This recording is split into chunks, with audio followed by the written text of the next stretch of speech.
هێزەکانی ئەمریکا لە کۆتاییەکانی مانگی هەشتی ساڵی 2021دا ئەفغانستانیان جێهێشت، واتە چەند ڕۆژێک پێش 20مین ساڵڕۆژی هێرشە تیرۆریستیەکانی 11 سپتەمبەر ئەوانەی کرانە سەر نیویۆرک و واشنگتنی پایتەخت. ئەو هێرشانی وهایان کرد ئەمریکا شەڕی ئەفغانستان دەست پێ بکات بۆ ڕیشەکێشکردنی ڕێکخراوی ئەڵقاعیدا کە بەرپرسیار بوو لە هێرشەکان و حکومەتی تالیبان داڵدەیدا بوون. بەڵام جەنگ لە ئەفغانستان مێژوویەکی کۆنتری هەیە. شەڕی ئەمریکا تەنها دوایەمین شەڕ بوو. هەر لە مەنگۆڵەکانەوە هەتا بەریتانیەکان بۆ چەندین سەدا شەڕ لە ئارادا بوو بە ئامانجی دەست بە سەراگرتنی ئەفغانستان. ئەو کاتێ ئەفغانستان بووە پاشایەتێکی سربەخۆ لە ساڵی 1990دا هۆز و سەرکردە ئاینەکان بە توندی دژی تازەگەری لە ئەفغانستان وەستانەوە. بە تایبەتی دژی فراوانکردنی مافەکانی ژنان لە کۆمەڵگەیەکی پەیوەست بە نەریتە ئیسلامیەکانەوە. گۆڕینی ئەفغانستان بۆ سیستمی پاشایەتی پەرلەمانی لە ساڵی 1964 بووە هۆی دروستبوونی کۆمەڵێک گروپی سیاسی سربەخۆ. لە نێوانیاندا پارتی دیموکراتی گەلی ئەفغانستان کە پارتێکی کۆمەنیست بوو لەلایەن رووسیا و پاڵپشتی دەکرا.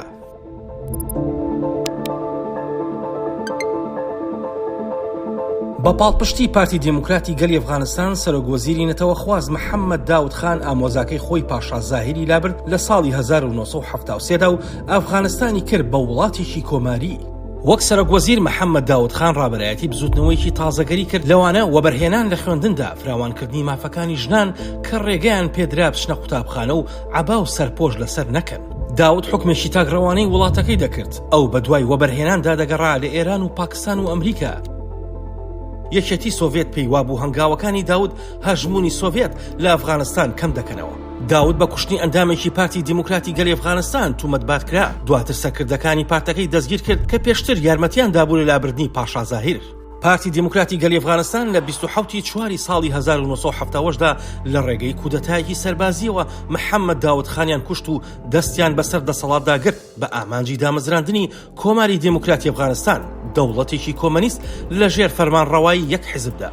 لەو کاتەدا پارتی دیموکراتی گەلی ئەفغانستان دابەژون بەسەر دوو بەرەدا.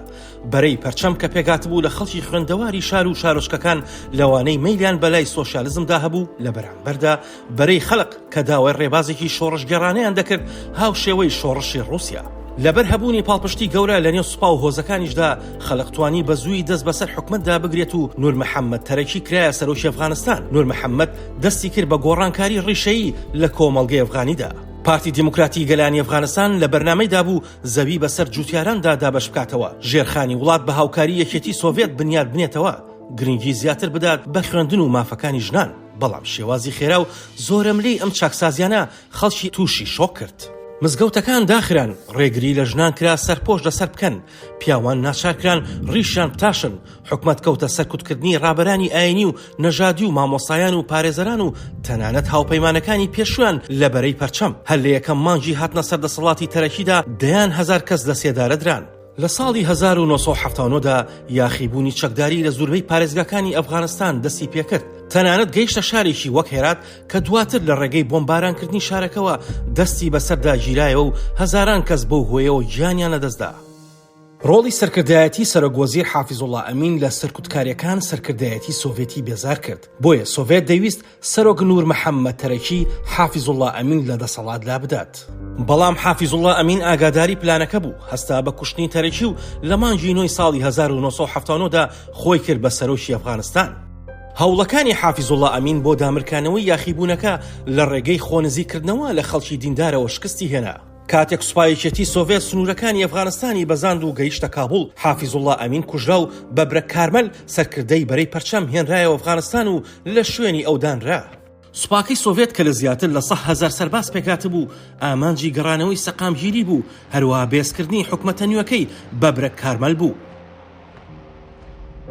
ئەم داگیرکاریە دەرەکیە بوو هۆی کۆکردنەوەی هێزە بەرهەڵسکارە جیاوازەکان لە نێوانیاندا سەربازە ئەفغانە جیابووەکان و شەڕکەرە موسڵمانە خۆبەخشەکان لە سەرانسەری جیهانی ئیسلامی. لە ترسی فراوانبوونی دەسەڵاتی سۆڤێت، ئەمریکا و چین و وڵاتانی دیکەی زلهێز یارمەتی دارایی و سەربازیان پێشکەش بەو گروپە چەکدارانە کرد کە بە موجاهیدینەکان دەناسران. بۆ ماوەی 9 ساڵ هێزەکانی ئەفغانستان و یەکێتی سۆڤێت شەڕێکی درڕندانەیان دژی هێزە بەرهەڵسکارەکان کرد. گوندەکان ڕوخێنران، هاوڵاتیانی سیڤیل دەگیران و ئازار دەدران. نزیکەی 2 ملیۆن ئەفغانی کوژران و ملیۆنانی تریش ئاوارە بوون.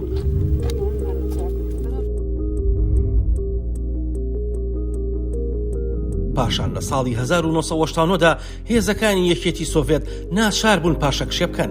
هەندێک پێیان وابوو ئەو شکستە گەورەی سۆڤێت لە ئەفغانستان هەرەسێنانی یەکێتی سۆڤێتی خێراتر کرد. پارتی دیموکراتی گەلی ئەفغانستان توانی هەتا ساڵی 1992 لە فەرمانڕەوایەتیدا بمێنێتەوە، بەڵام دوجار هاوپەیمانی هێزەکانی مجاهیدین کە بە خۆیان دەوڵەتی ئیسلامی ئەفغانستان دەستیان بەسەر وڵاتدا گرت، بەڵام هەرزوو شەڕکەوتە نێوان لایەنەکانی ئەو هاوپەیمانی و هەریەک لە ئیسلامیەکان و نەتەوەخوازەکان و نەژاد خواستەکان هەوڵی کۆنتڕۆڵکردنی دەسەڵاتیان دەدا. لەم سەروبەندەدا هێزێکی نوێ لە گۆڕەپانەکەدا دەرکەوت، ئەویش تالیبان بوو.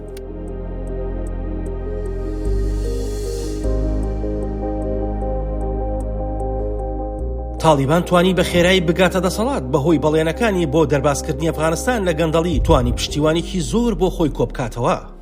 تالیبان هەستان بە جێبەجێکردنی شەریعەتی ئیسلامی بە شێوەیەکی تند لە ناوچەکانی ژێردەسەڵاتی خۆیاندا کە ژنانی ناچار دەکرد بۆرقە بپۆشن و ڕێگریان لێ دەکرا بخوێن و لە شوێنە گشتیەکاندا کار بکەن. چەند کۆمەڵ کوژێک دژی کەمینەکان ئەنجامدران بە تایبەتی خەڵکی شیعە مەزهەبی هەزارە. لە ساڵی 1996دا تالیبان دەستی بەسەر کابوڵ و باشووری ئەفغانستاندا گرت، بەڵام شەڕی ناوخۆ لە باکووری وڵاتەکەدا هەر بەردەوام بوو.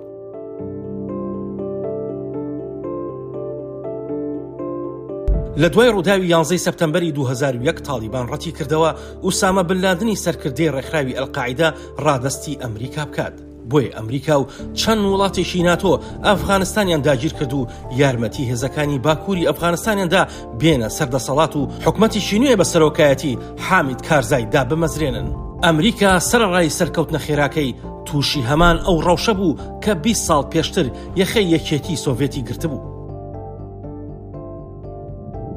تالیبان لەناو نەبرا، بەڵکو پەشوبڵاو بوونەوە بەنێو چیاکانی سنووری پاکستاندا. هەوڵەکان بۆ بنیادنانەوەی ئەم وڵاتە بە شەڕوێران بووە و دروستکردنی دامەزراوەی دیموکراتی هەر زوو لاواز بوو بەهۆی شەڕی چەکداری و تیرۆر و تەقینەوەی خۆکوژی.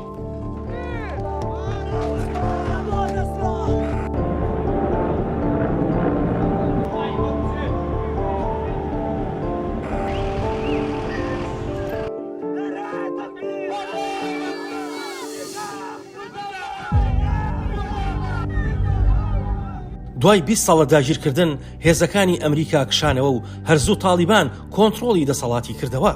ئێستا هەندێک لە ژنانی ئەفغانی نیگەرانن لەوەی ئەو دەستکەوتانەی بەدەستیان هێنابوو بەهۆی گەڕانەوەی تالیبان بۆ سەردەسەڵات لە دەستیان بدەنەوە. ئەمڕۆ ئەفغانستان جارێکی دیکە کەوتەوە ئەو دۆخەی بە درێژایی سەدەی 20دا بوو. وڵاتێکی دابەش بوو لە نێوان دانانی دەسەڵاتێکی نوێ لە ناوەند و دەسەڵاتێکی نەژادی و خێڵەشی لە ناوچە جیاجیاکانی ئەو وڵاتەدا.